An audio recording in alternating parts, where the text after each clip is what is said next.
one of the defining questions for every executive is this: how do you modernize a trusted brand, a trusted product, or a trusted business model without breaking the trust that made it valuable in the first place? It's a leadership question, it's a product question, it's a revenue question, and increasingly it's an AI question. So stay with us, because next we're going to welcome Jessica Sibley, CEO of Time. But first we'll roll a Time sizzle reel.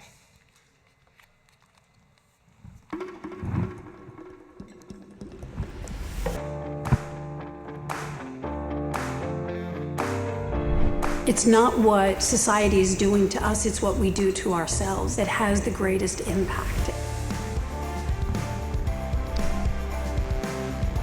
The issue is, do we have the courage and conviction to do the things we know we need to do? I say it all the time. Government is not here to solve your problem. My job is to set up as many doors of opportunity, right, for your kids.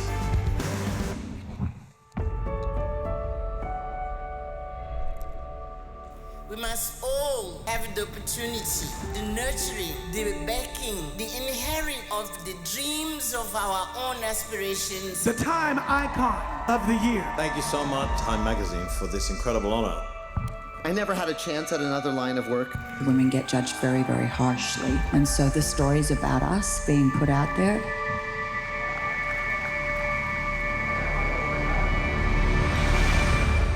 I think AI will be the single most transformative technology of this era. As engineers, when you reach a roadblock, you find your next set of ideas to go forward. Don't let AI happen to you, let AI happen for you.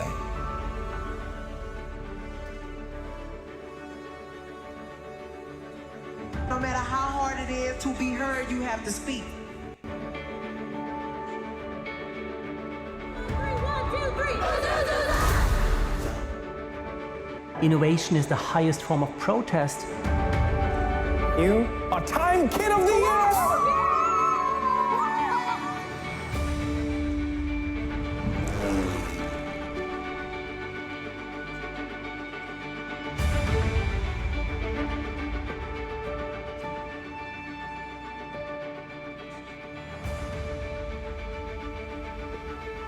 Women are 70% of healthcare workers around the world.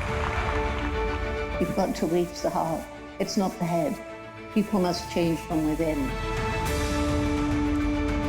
I like to raise a glass to a new era in sports, when the women's game is finally getting the attention it deserves. The smartest thing would be to get in now, because the price is only going up. The price is going up. I'm really privileged to be here tonight. There hasn't ever been someone like me in this sport. We are all proof in this room that the story of America is a story of hope.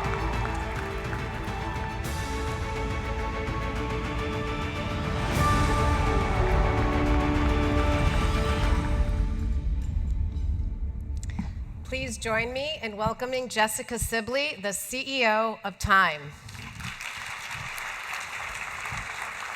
Just at the second seat over there.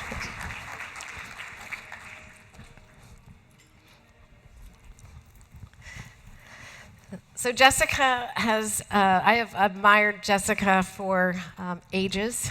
Even when she was actually Chief Revenue Officer at Forbes, I was so enthralled with the fact that here's this female CRO leading an incredible brand, also a legacy brand. And then when she was appointed CEO of Time, I was by myself cheering in my office. Not that people saw me, but I did.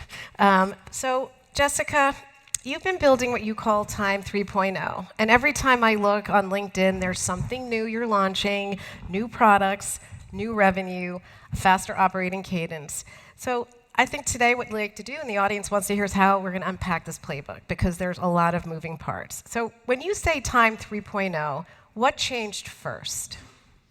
Well, first of all, this is my first RevvedUP 2026 conference here in Tampa. So thank you so much. And congratulations, what you've built is amazing, because I've also been watching you. Oh, thank you. I just watched the video from backstage, and I feel like I just watched 3 years of my life, which has been amazing. And that's kind of how it all got started, which was I got a call for this opportunity, and I was at Forbes. My whole career had been revenue, and I was definitely CEO ready. And Mark and Lynn Benioff own Time. They bought Time in 2018. They're the co-owners and co-chairs. And it's a private investment, no board. And Mark wanted to meet with me. We met over Zoom. His technology wasn't working very well, so that was super awkward. And he just asked me, what would you do with Time? Just send me like a note, bullet points, whatever. What would you do with it? And I, like we all do, I just stared. I didn't have AI then to write the plan for me. I had to do it myself, or at least I didn't know AI back then. And I just looked at an empty screen and I wrote Time 3.0. And by the time I accepted the job and walked in the door, I was on version 7 and it was 7 pages. And it really became not just the plan, because I will someday dust off that plan that I wrote and see really what we executed of that plan and what we didn't. But it became a rallying cry. It became like Time 3.0, let's go. It became a communications tool and strategy internally. We need to make a lot of change, carefully but quickly. And it also became something that I publicly talked about, that became something that people talk about today, and it's sort of the headline of the transformation. I would say you said the word reinvention in your opening remarks at least 10 times. Julie Sweet, an amazing CEO that I admire at Accenture, has talked about the reinvention. I think that's the word of the year. So that's what we've been doing at Time, and we're going to continue to do. And I actually got, I mean, I'm not going to lie, I got the reinvention word from you on our call, so because we were using reimagined.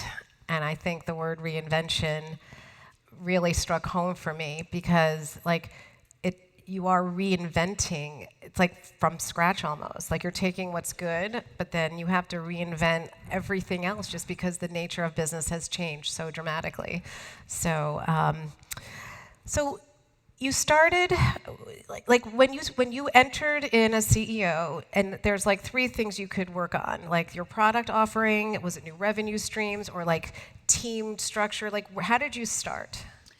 Well, I learned very quickly that we need to build the very best version of ourselves. How can we, every single day, show up and shine as Time? And what I had to understand very quickly is where we were going to win and what we were great at and what we had to get rid of. And the first thing I did was I announced, it was day 1, it was our centennial, so our 100th anniversary, and I said, I'm going to see 100 customers in the next 100 days. And I'm going to listen, not on a listening tour with employees, but actually with customers, to understand the revenue opportunity and the best path forward for how we could be a stronger, healthier, profitable business. I think I needed 10 days to talk to 100 customers. And that was really the launch pad of how we were going to take this incredible brand, build a business to be as big as the brand, and find those revenue opportunities that were going to sustain us for the short and the long term. So that was the initiative number 1. Initiative number 2 was we had to balance the revenue opportunities with cost management. That was something that I'd been through, of course, in my career, but leading it was different. And then lastly, we had to reprioritize or prioritize our priorities because we had too many. And the analysis I will use is that we denigrated our foundation. So we had this amazing castle with all of these new things in it, but it was like the foundation was falling apart. So we had to really firm up our core, and our core is our product, and our product is our journalism. And it was always there, and it was always great, but we had made these side bets, which I love. I love side bets and taking risks and exploring new things, but if you don't have that core, if you don't have that strength in your core, those side bets aren't necessarily going to work. And that's exactly where we were. We had a lot of different businesses, so hard conversations, hard decisions. We integrated, exited, and sold some of them, and we really strengthened the foundation of what Time was and has always been for 100 years. And it is quite remarkable, actually, in that, Time had lost, I think, its credibility. It became not as relevant before you came in, and then all of a sudden now Time is like back center stage at like everyone wants to go to a time event. You know, you've got the best brands participating, and you really have done with the journalism, like it's worked really well. But, you know, with that, you had to make serious trade-offs, and people needed to know you were serious. What was the biggest trade-off you had to like make in doing this? I would say the biggest, boldest decision that I made very early on was to take down our paywall. And I am looking at an incredible room of revenue leaders, CEOs, and executives that have built businesses in the subscription space. And so I say that with caution because you've done it so successfully. It just wasn't working for time, and it wasn't going to be the best path forward for us. We had to find a way to build business with audiences directly, which I don't have to tell you the magic in that. You've all done that in your careers so successfully at your companies. And for us, it was going to be the relationships that we were going to form and solidify were with C-level executives. Day one, I sat down with CEOs, CMOs, and over the last 3 years, I spent more time with chief communication officers than I've spent in the last 30 years of my career. So really going to the top, developing those relationships, and understanding the value proposition for time. What wasn't working was our subscription business. And this is when you have, as leaders, that moment of experience, but also gut. I had been at Bloomberg, I had been at Wall Street Journal, I had been at places where we had vibrant, growing, healthy subscription businesses. So I knew what it was like when it worked, but I knew early on it wasn't working for time. Couple different data points. I felt that, especially in 2022, subscription businesses had peaked. Netflix had hired the 2 most experienced executives in advertising to launch a advertising business in addition to their subscription business. The FTC was coming after click to buy, call to cancel on behalf of advocating for consumers that had signed up for all of these subscription businesses and couldn't untangle them. And I talked to my daughter, and she and her roommate were like, yeah, we'll watch Hulu with ads because it saves us money, and we can use that money to go to the bar down the corner from us. So there was all of these different data points and years of experience, and I stood on that big stage, the Time 100. I was looking out, I'm not kidding, Oprah Winfrey, Steven Spielberg, my boss Mark Benioff, and I just said, we're gonna have time for free, available and accessible to everyone in the world. It was a time of you had to pay or click, and all that friction with being able to read content. There was like 80 high-stake elections going around the world, and I just found the white space, which is what you talked about, for us. That was part of our mission and part of our purpose, to be balanced, trusted, rigorously reported, and accessible and available to the world. I also made that announcement with Hans Vestberg, the former CEO. He's still on the board and part of Verizon, but we made that statement, we made that partnership together. He had been doing a ton of work around digital accessibility and inclusivity. But I tell you, up until the minute I got on that stage to announce time was for free, I had to ask 50 people and test it to make sure. We made the right decision. We might find ways to have subscription businesses with some of our more niche content, but it was the path forward for us, and I was really proud of that and still freaking out up until the minute I decided to do it and then announce it. That's a huge, huge decision to make. And it did play out, because I also think you brought to the table something very interesting, and that is this understanding of the convergence of B2B and B2C media. So you had obviously a plan, like how are we going to replace the subscription revenue? And so what are the things you did? Yeah, and again, it's like, it goes back to just not chasing old trends, figuring out your path forward. What are you good at that you can be great at? And what are you not good at? Like, just get it out of the way. And when it leaned into like our mission and our purpose, it's just been the playbook that we've been running really successfully. So I sit down with CEOs, I sit down with CMOs, chief communications officers, and we build like 7-figure deals around critical areas for them around what they want to message, what they want to align with. We've doubled down on sort of this integrated sales approach. So we're not an event business, but our events are amazing. I will invite all of you to join. We're going to do about 40 events. We've doubled down on AI, climate, and health. We also have Women of the Year and Time 100. We're launching sports. We're going to do creators. We launched philanthropy very successfully. So we've invested in what I call these communities, and we bring these communities together in a room and on our stage. It's kind of like our live journalism, but it's building a community and then integrating brands and partners around those communities that they highly value and covet, and it's all based on our journalism. And what's so exciting is we had 70 covers last year, and everyone wants to be on the cover of Time. And if David Beckham's on my cover, he's on my cover because he's being recognized because he's a philanthropist. And we told a very different story that had never been told before. He's been with UNICEF since he was 17. So he's now at the event, he's speaking, he's so proud, he's sort of in his next chapter. And the magic of the room is something that we can monetize and sell. And we don't pay for talent. So again, it's all interconnected, and we've built a really strong, I call it B2B. I feel that might not land well in this room because I'm just doing business with businesses that are the largest global blue chip brands, publicly traded, at the very top. So what happens to our business? It grows. We have opportunities to mitigate any churn. So we have a high renewal rate. We have opportunities all year long to like upsell, cross-sell. And we don't just sell tactically. We sell solutions. We sell ideas. We sell stories, really, because we're the best storytellers in the world. So it's working for us.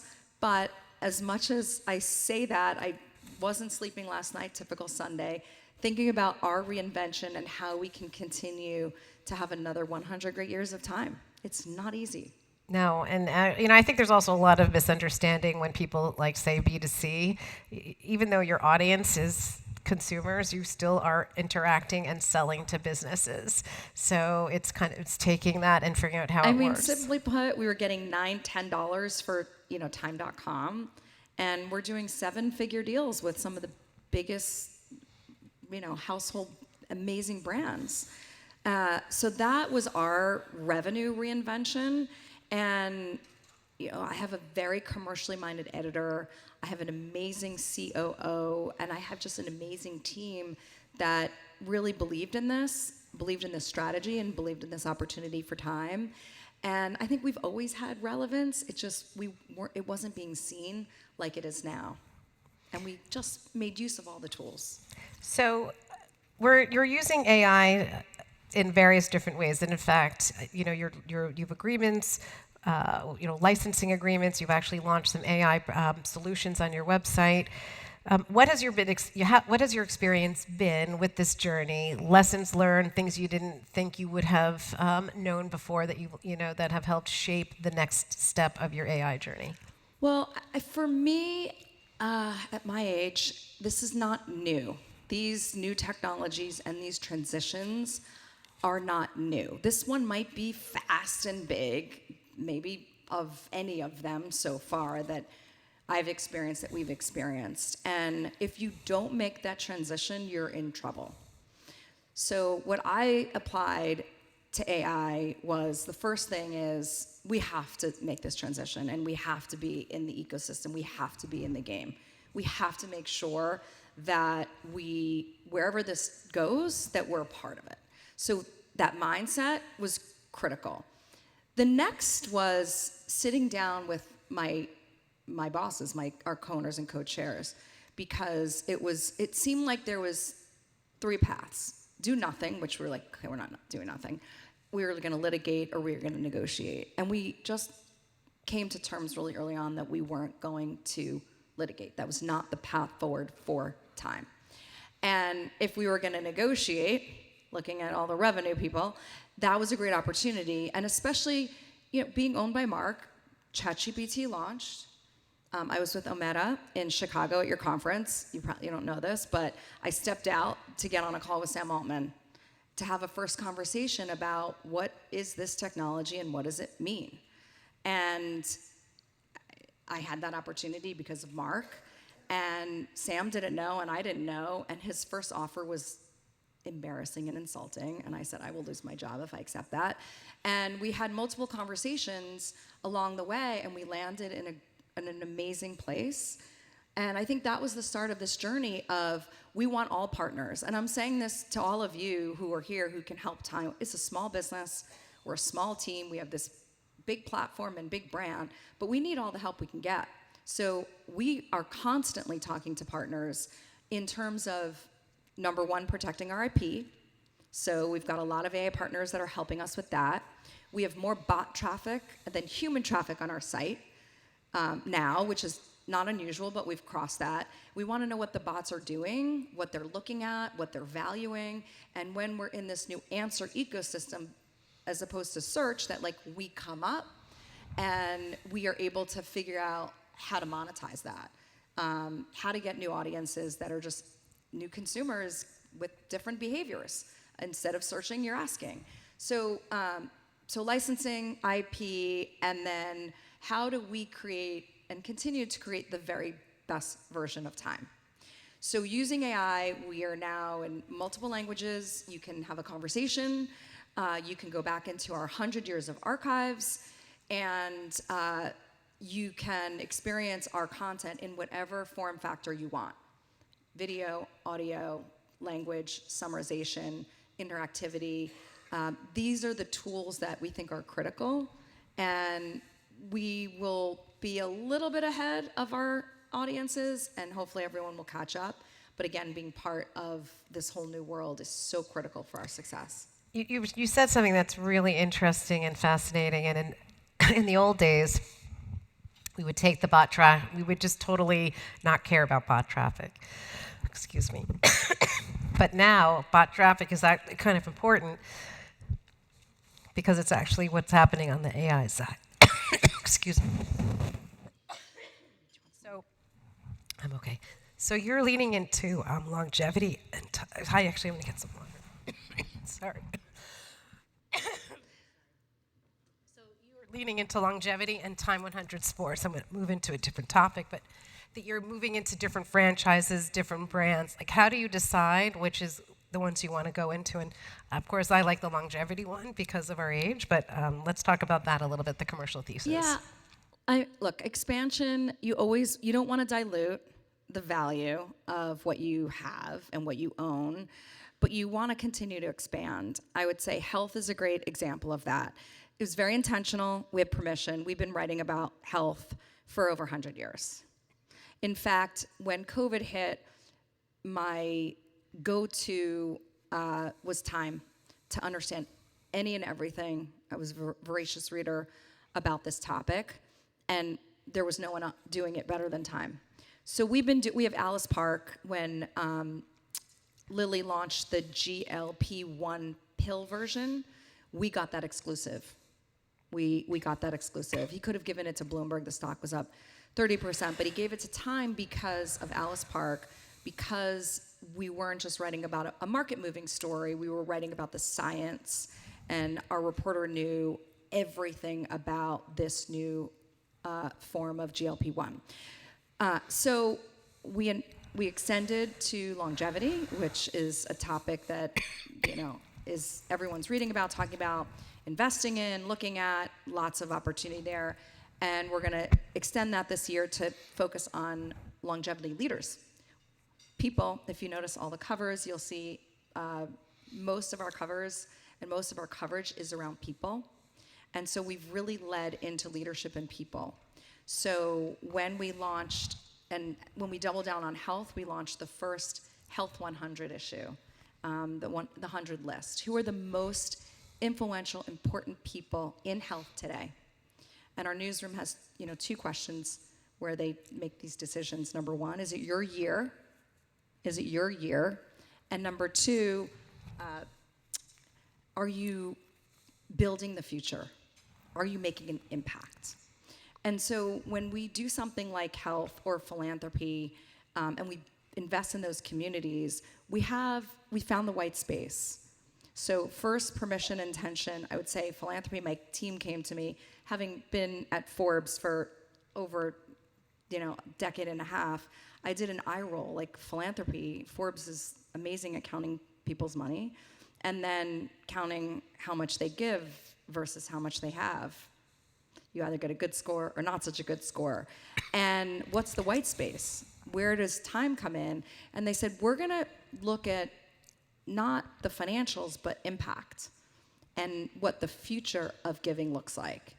And so when we curated that list and brought those individuals, we had someone like David Beckham, we had Lin-Manuel Miranda, we had Ken Griffin, we had Aisha Curry. So here you have all these different individuals that are doing different things in philanthropy, but it's all around impact. And we found the white space, and that's what we're gonna continue to do. The team, we're not just gonna talk about owners or athletes. I'm not exactly sure what they're gonna come up with sports, but I'll be really excited to share it with you in July. So and I love that because it actually, Mark Shashua, who will be on next, the way they look at markets actually it's what is the white space, what's the angle, so it's a great segue. But I have one last question before we close, and 1 year from now, what is the headline you want written about time? In the age of AI, Time has strengthened its position as the most influential and trusted brands in media. Well, thank you, Jessica. That was great. Thank you so much.